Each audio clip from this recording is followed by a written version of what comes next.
on this Corona themed episode of Minority Opinions podcast. I mean, we're gonna have to talk about it for the next month or two because we don't know how long this shit's gonna last. I think it's gonna last more than a month or two.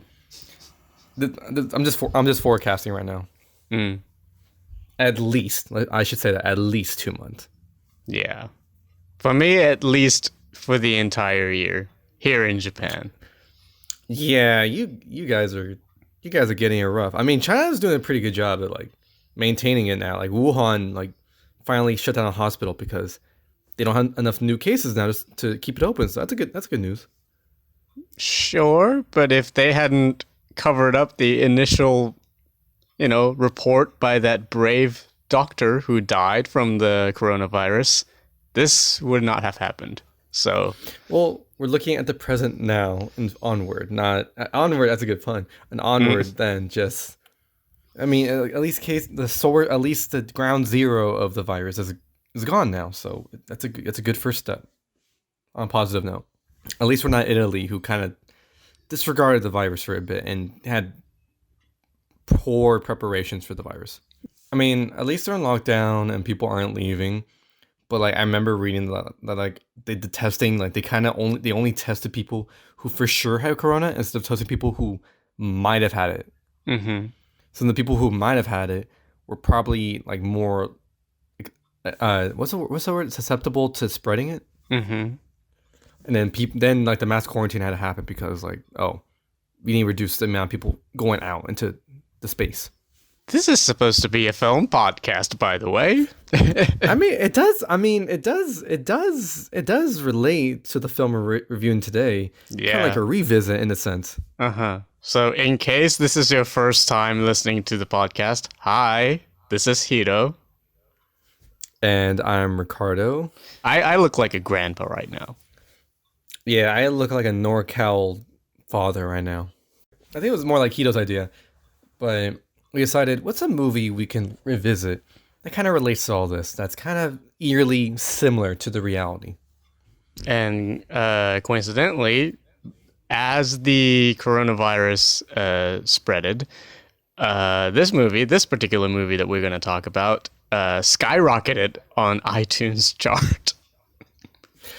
Yeah, and it's really peculiar because there's so many movies about disease, sickness, and zombies, if you want to in that case. Mm-hmm. But the film we're talking about today is Contagion, directed by Steven Soderbergh. That's boosting through the roofs on rentals, me included. This came out 9 years ago, but the situation that this movie depicts is eerily similar to what the world is facing right now. So I thought this would be a good opportunity for us to talk about it because I love this movie. I've seen it many times, but Ricardo here had not seen it until yesterday, right? Yeah, I watched it for the first time with my parents, and so I can inform them about the sickness, and they learned a lot. They legit learned a lot. Yep. So we're gonna talk about that. But before we get to our review, go subscribe us on Apple Podcasts and leave us a 5-star review. Sign up to our Patreon page on patreon.com/minorityopinions. There are a lot of bonus contents that you can binge listen to. Is that a thing? It's just binge. Just binge. Okay, you can binge. Yeah. Okay, there are a lot of things that you can binge during these scary times. And yeah, just follow us on Spotify or Google Play, whatever podcast suppliers. Wherever you get your podcast suppliers, and it'll help us greatly in our journey to not becoming Jack Torrance in The Shining. Isolate. I mean, I don't know about Japan yet. Is Japan locked down yet? In some prefectures, yes. Well, we're both basically in lockdown, so help us support it, and we'll make a shout out, and we'll talk about some comments you guys may leave for us. Let's get to the show.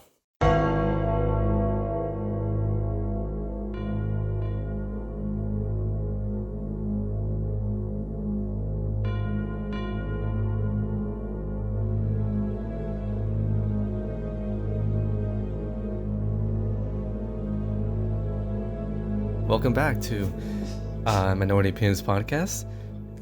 So Hito, Contagion, Steven Soderbergh movie. Seems out of left field for him to kind of direct a film like this. Like, it seems like a very distinct movie from his usual catalog of films. Mm-hmm. Like, a lot of his films usually involve crime, the underbelly of life, and the movie's pretty straightforward. We see, the movie begins with day two. Gwyneth Paltrow is traveling from, I think, Beijing, China, I think, or was it Hong Kong? She travels from Hong Kong and she goes to a layover in Chicago, and someone gets sick, and she eventually is she's basically the ground zero patient for this SARS virus that begins spreading throughout the world. Mm-hmm. Well, it wasn't exactly SARS, but like a SARS-like virus. Yeah. Like, it's an ensemble of different stories and different aspects of when an epidemic and pandemic occur in the world. Yeah. And this movie has a pretty bustin' cast, Hito. Like, there's a lot of actors in the movie. I was like, what? I was like, they're in this movie? They're in this movie? Yep. They're in this movie? Like, some of them aren't even billed on the ticket, like on the cast. It's just, they show up in the movie. I'm like, oh my God, it's Walter White. Like, Mm-hmm. Yeah, so it's got Matt Damon, Jude Law, Kate Winslet, Gwyneth Paltrow, as you mentioned, and Marion Cotillard from Inception and La Vie en Rose, and Lawrence Fishburne, and Bryan Cranston, and so many other people. yeah. And then the Chinese guy from Dark Knight, the one who gets kidnapped by him. Yes, him is also in it. I don't know his name, but but it's a large ensemble. And each character, some of them interact with each other, they all have like mini stories regarding each other, and it's so well edited. Like, I didn't feel lost when I was following each story. Like, you knew clearly who was who and what their role was. Like, one guy, like Jude Law's character, he plays like this like pseudoscience fake news kind of reporter from San Francisco of all places. Yeah. And this guy's just spreading lies about vaccines and medicine, saying like fentanyl or something cures the flu, and it's like he has like an inside guy in the CDC who's giving him like information that's like super illegal. Yeah. And it's like, oh my God, I could totally see as like a Facebook kind of person. Like, let's just talk about, like, this movie is very relevant to the times now, because this movie isn't necessarily like, it's not dated any way possible. Like, it doesn't specifically mention who's president. It doesn't show a lot of technology that might be dated. So, like, cell phones are kind of not shown in the film. It's always, like, house phones or so like that. So it stays fresh, even no matter what year you watch it. It still feels relevant. The movie basically shows how people deal in a situation like this. Matt Damon plays, average Joe who's married to Gwyneth Paltrow. And I think they live in Minnesota. Yes, of all places. Yeah, and the virus spreads throughout Minnesota, and their storyline is just how to deal with this situation.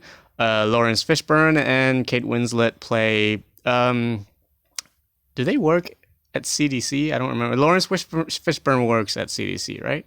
Yeah, Kate Winslet is hired by the the World Health Organization as like a epidemiologist. Like, she studies like the culture of epidemics. Like, she like makes sure that information's correct. It's like a biologist mixed with a news reporter. Like, she's a reporter of the disease and makes sure it's like, okay, here's the symptoms, here's the information about it, here's what a fomite is, and she kind of, in a really clever and like not redundant way, she explains to people, okay, here's how viruses work. But it's not like talking to our faces like, Hito, you're stupid, so I'm gonna teach you what a fomite is.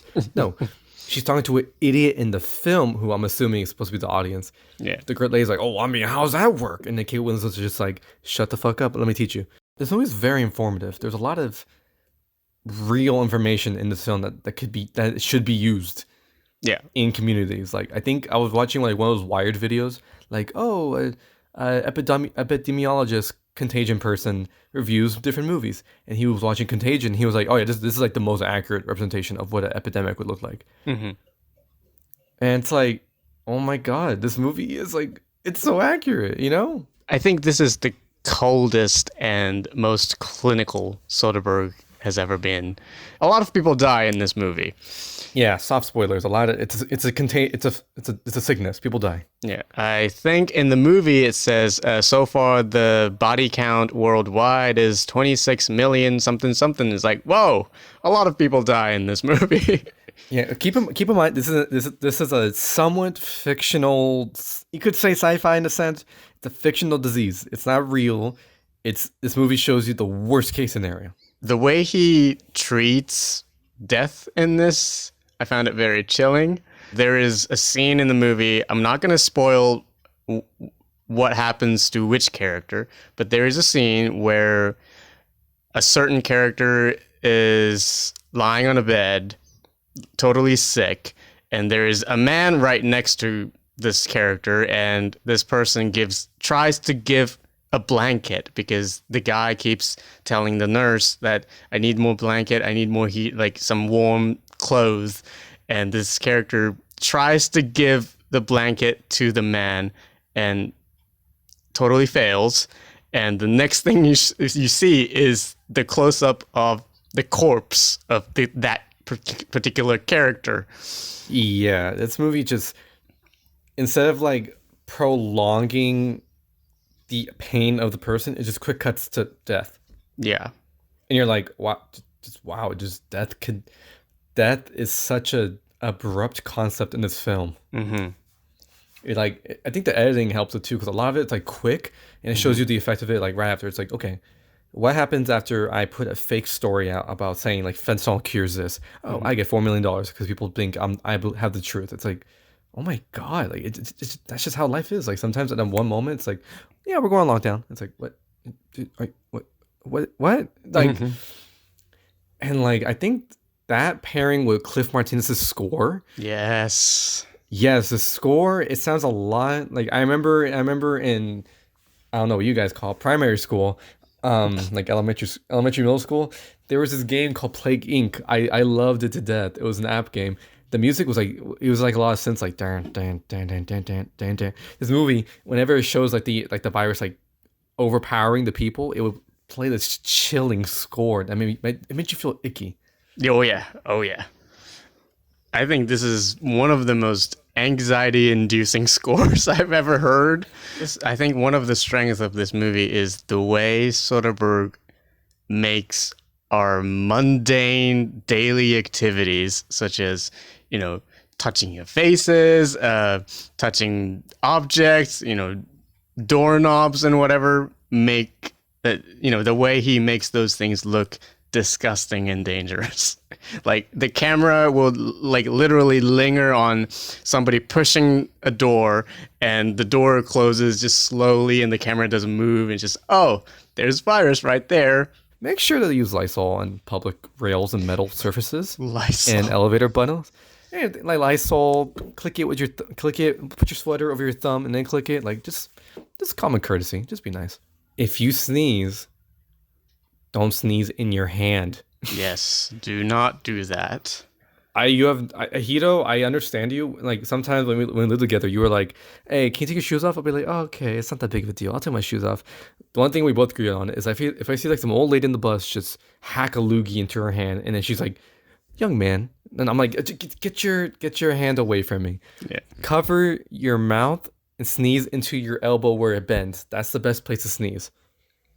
Or what I do is sneeze into my shirt, because that's also good. Yeah, because if you sneeze into your arm, it's still effective. But if you touch someone with that, if you hug someone with the germs, the spit and all over on your arm, it's still, that person will still contract it. So what I do is sneeze into my shirt, or sneeze like on my body, like torso, so no one gets sick. Health tip of the day: sneeze away from people, keep it on yourself. Don't be disgusting. Yeah, don't be disgusting. Don't be like that white Florida teenager. Oh my god!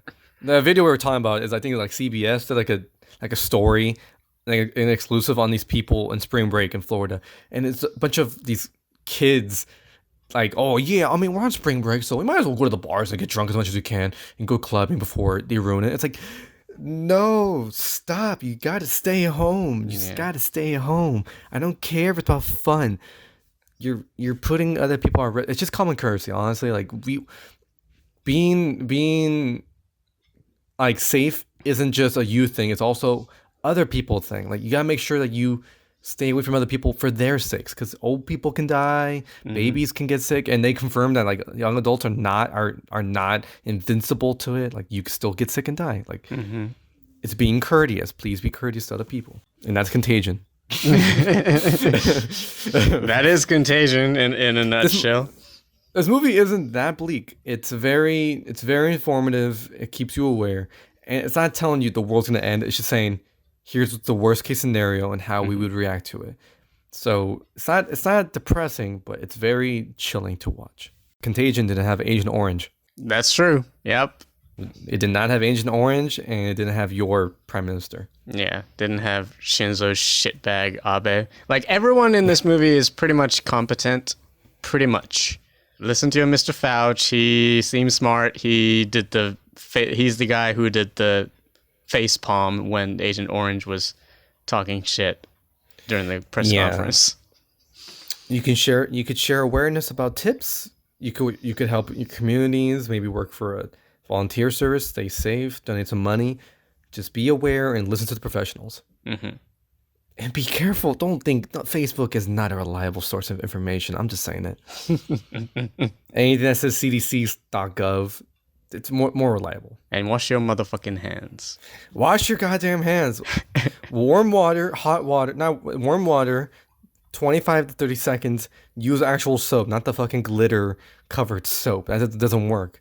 Yeah, sing happy birthday twice while washing your hands. That's about like 20 seconds, 25 seconds. Make sure you turn off the water while you're actually washing your nails and hands, because that's just a waste of water. Don't just keep it running. Stop buying damn toilet paper.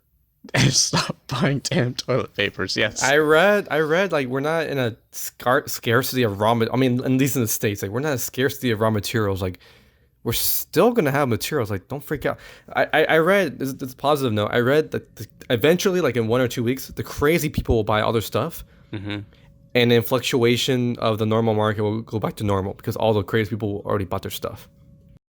One thing you as an audience can do is contribute to our Patreon.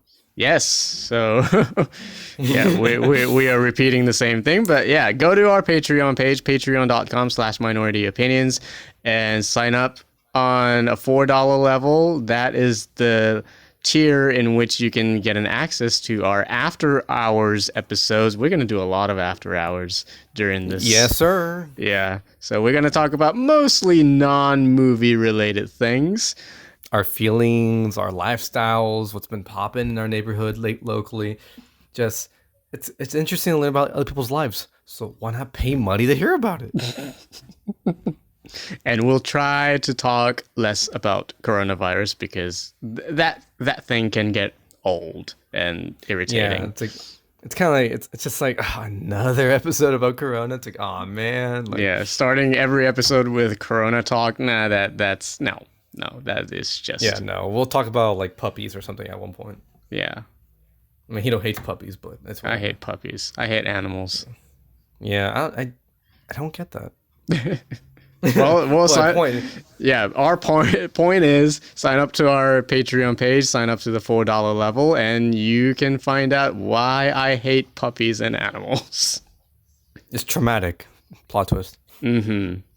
He was bit by a newborn. Bit by a newborn? I'm just joking. It's joking. Like it nibbled on your finger, and you're like, and like you like he gave me the Zika virus or some shit. Oh Jesus! Oh my god! Remember Zika? Remember that shit? Yeah. Has it died? Did that thing die? Yeah, it's so hard to it's like catching polio. It's like so hard to contract that if you catch it, it's like, holy shit, you caught it! Like, what were you? Do you just not shower? It's stuff like that. Like, it's like winning a lottery. It's like it's kind of fucked up. It's like you caught it. Like, yeah, it's like winning a lottery, I think. like a shitty lottery. Yeah, very shitty Like- lottery. like the population control. It's like, okay, if your birthday is on March 10th, you are gonna die. It's like, gotta go. Follow us on Minority Opinions Pod on Instagram, where we will post recent updates of which episodes are going live and a little behind the scenes stuff, if possible.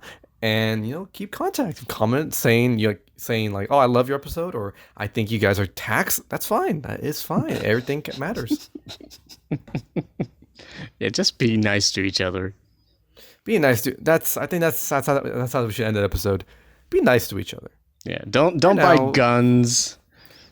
Don't buy guns. Buy war bonds. Just kidding. But buy don't donate money to organizations like Red Cross, ACLU, or like local food banks. They need it the most because people are struggling. A lot of elderly people are struggling with food, and food scarcity is a real thing, even to poor communities. So try to contribute as much as you can. And please be kind to Asian people as well. Yes, that just because it came from an Asian-based country does not mean that Asian people are only going to have it. Well, thank you, Ricardo. And thank you, Hito, for washing your hands and talking about Contagion with me. And we will see you all next time on Minority Opinions Podcast. And wash your damn hands. Wash your motherfucking hands.